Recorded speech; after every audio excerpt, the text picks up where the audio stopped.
Bob's Burgers movie or not? Yes. No. Okay, fantastic. So we talked about animation, right? So this is an animated movie, and there's things here for, I suppose, teenagers, and there's things for younger adults in particular. Peter, I've never watched the animated American TV sitcom series. Had you?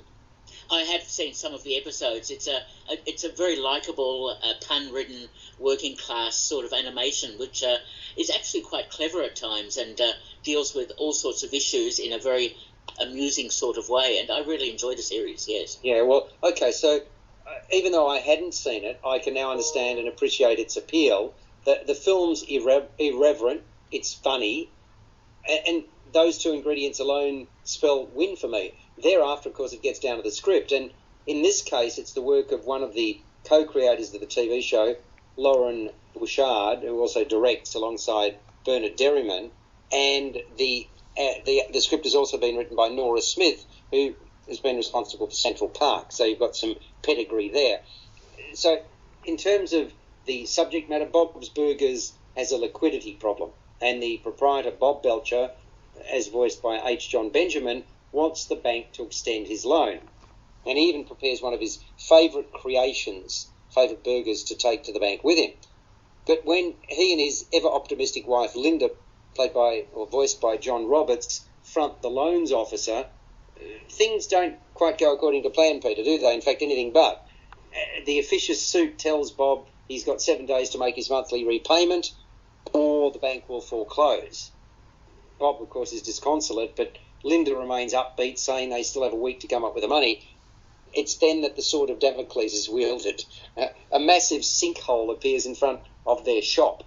No customers, no income, bye-bye Bob's Burgers. Well, not so fast. One of the regulars has this bright idea to start an unlicensed Bob Burgers mobile sales cart. And this is when a second intersecting story thread is introduced. The Belcher's 9-year-old daughter Louise, voiced by Kristen Schaal, who's known as a scaredy cat, uncovers a murder 6 years after it happened. Solving it could just save her father's business. So that's the Bob's Burgers movie. It's hardly a world beater, Peter, but there's a cleverness in it still, isn't there?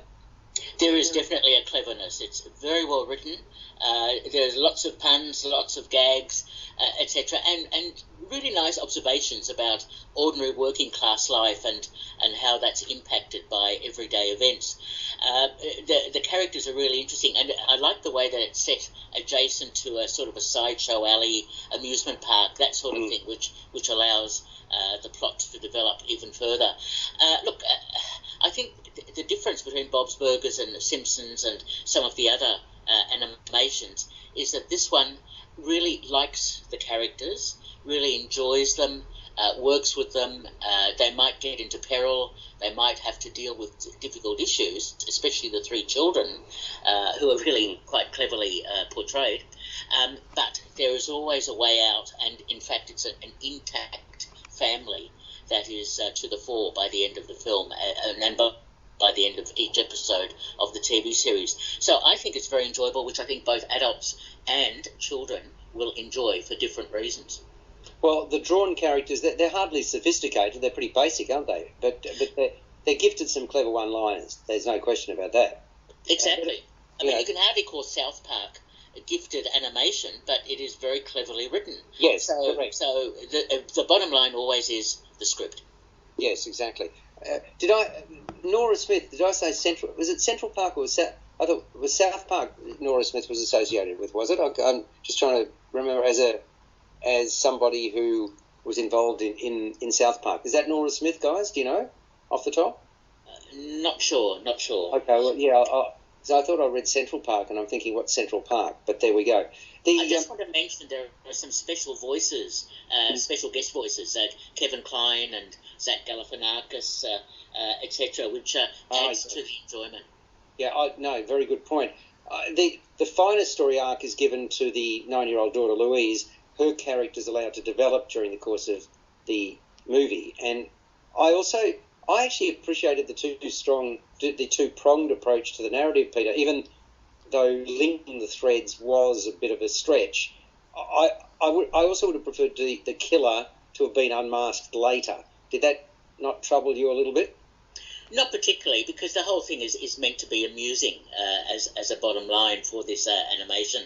And I think it wasn't so important to unmask who the killer was, but more interesting to look at the way the family responds and how they survive this predicament that they are placed into.